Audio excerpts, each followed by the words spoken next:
అంటున్నారు. మనం అభిరామి దగ్గరికి వెళ్ళిపోదాం. సో బ్యూటిఫుల్ గార్జియస్ అందం దగ్గరికి వెళ్దాం.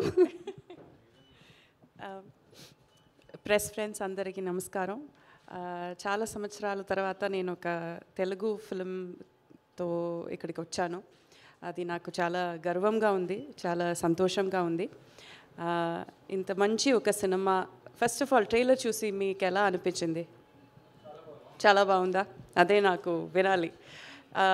ఒక సినిమా థియేటర్కి వెళ్ళి చూద్దామంటే దాంట్లో ఏమేం ఉండాలని మీకు ఎక్స్పెక్టేషన్ ఉంటుంది. ఒక మంచి స్టోరీ ఉండాలి, మంచి క్యారెక్టర్స్ ఉండాలి, మనం ఏమైనా ఒక ఆలోచించడానికి ఏమైనా ఒకటి ఉండాలి కదా. అదన్నీ ఈ సినిమాలో ఉంది. సో యూజువలీ బ్రహ్మాండంగా ఒక మూవీ చేస్తే దాంట్లో స్టోరీ అంతా ఫోకస్ చేయరు, కొంచెం మాస్గా తీసుకెళ్తున్నారు.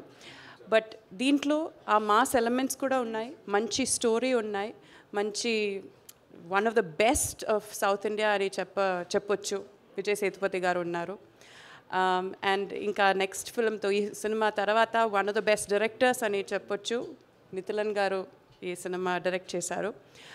అనురాగ్ కశ్యప్ సార్ ఉన్నారు, మమతా మోహన్ దాస్ మేడం ఉన్నారు, నేను కూడా ఒక మంచి పాత్రం చేశాను. ఏ ఒక ఆర్టిస్ట్కి ఒక మంచి ప్రాజెక్ట్లో what you say to become a part of that, అది ఏ ఒక ఆర్టిస్ట్కి that is a big dream. So అలా నాకు ఇది ఒక it's one of my dream come true అని చెప్పొచ్చు. Because to work with such an amazing team, and Sudhan garu మంచి producer. He takes care of all of his artists really well. And ఇంత ఒక మంచి సినిమా తీసుకొచ్చి తెలుగు ఆడియన్స్ ముందు మనం పెట్టడం, it's even prouder for us.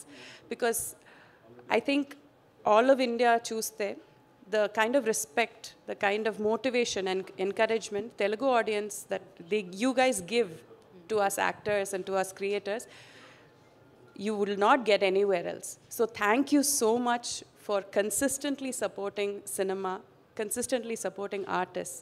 So big thank you Cheppi. I invite all of you to the theatres. June 14th release avutundi. వెళ్ళి ఒక మంచి సినిమా చూడండి, మనం అందరినీ ఎంకరేజ్ చేయండి, సపోర్ట్ చేయండి. Thank you so much.